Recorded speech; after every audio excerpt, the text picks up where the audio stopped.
Vous savez qu'à Ouagadougou, il y a 6 Québécois qui sont morts, dont une famille presque complète, hein, 4, presque toute la famille, le père, la mère, 2 enfants qui étaient là, partis construire une école. Le père est un ancien directeur d'école qui s'est investi dans l'aide humanitaire. Il était là-bas avec ses 2 enfants, avec son épouse. Ils ont été raflés avec 2 de leurs amis, d'ailleurs, sur une terrasse à Ouagadougou. Et Justin Trudeau nous refait le coup du petit communiqué un peu insignifiant. Je termine simplement, il prend l'avion, il passe par-dessus Québec, il s'arrête pas, il va pas voir la famille, il s'en va rendre hommage il s'en va visiter une mosquée.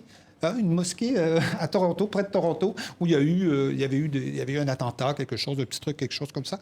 Incapable de comprendre comment ces attentats, comment tout ça a un poids émotif fort. Si on vous comprend bien, et je ne sais pas si les autres sont d'accord avec ça, vous êtes en train de nous dire que Justin Trudeau, sur cette question-là, est un peu à côté de la plaque, Totalement à côté de la plaque. Vous savez, le grand projet de Justin Trudeau, c'est de légaliser la marijuana au Canada.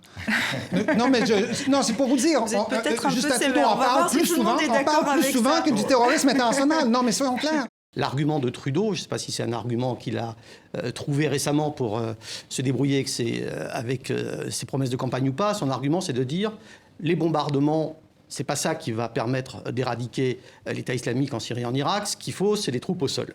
Ce que disent tout un tas d'analystes militaires. Et donc, les troupes au sol, nous, Canadiens, nous allons participer à leur formation.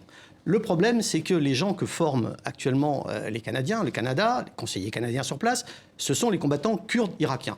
Pas de chance pour Justin Trudeau. Cette semaine sort un rapport d'Amnesty International qui explique qu'une des premières choses que font les combattants kurdes irakiens quand ils conquièrent une région sunnite, c'est de raser des villages arabes. Donc effectivement, comme allié pour les troupes au sol, et notamment singulièrement pour le Canada, dans la reconquête des territoires arabes sunnites sur l'État islamique, c'est pas une très bonne option. Il est jeune, il n'est pas forcément très expérimenté, il débarque en pleine crise globale. Donc laissons-lui peut-être un petit peu de temps.